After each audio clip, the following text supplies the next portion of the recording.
청문 자료가 뭐 부실 제출됐는지 여부에 대해서 좀 판단 기준이 다를 수도 있지만 이번 후보자 김호철 후보자님에 대한 인사청문에 제출된 자료가 부실한지 여부는 다른 사람들을 비교했을 때는 그렇게 판단할 수는 없지 않는가 좀 이런 생각이 좀 들기도 하고요.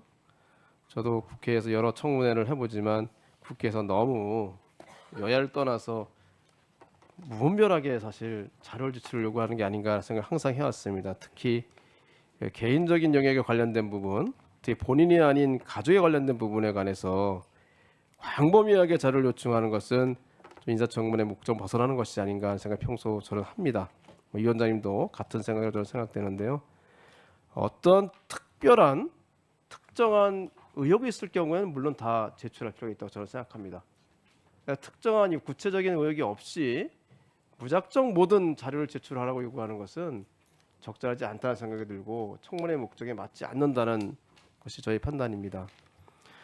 또 하나는 지금 야당 측에서 요구하고 있는 자료 중에서 보면 후보자하고 전혀 관계가 없이 기존 감사원에서 하고 있는 자료에 관한 것을 요청한 부분이 상당히 있는 것 같은데요. 그 부분이 후보자에 대한 인사 검증과는 무슨 관계가 있는지 저는 이해가 가지 않습니다.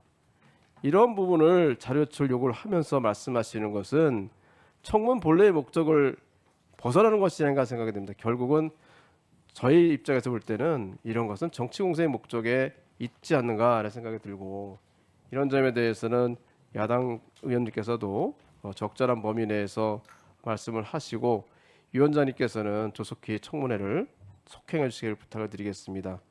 일단 청문회라는 것이 가장 근본적으로는 후보자가 공직을 담당할 수 있는 자격이 있느냐, 소신이 있느냐, 비전이 있느냐 이런 부분을 중점을 해야 되는 것이고 그 외에 다른 개인적인 부분에 대해서는 구체적으로 어떤 의혹이 발생됐을 때 그 부분이 공직을 수행하는데 직접 관련이 있을 때 이럴 때에는 끝까지 자료를 제출해야 된다고 생각하지만 그렇지 않은 경우까지 광범위하게 하는 것은 맞지 않는 생각이 들고 특히 우리 후보자께서는 그 평생을 사인으로 살아오신 거 아닙니까? 개인으로 공직이 아니라 개인으로서 삶을 살아온 것에 대해서 구체적인 웃지 마시고 하세요.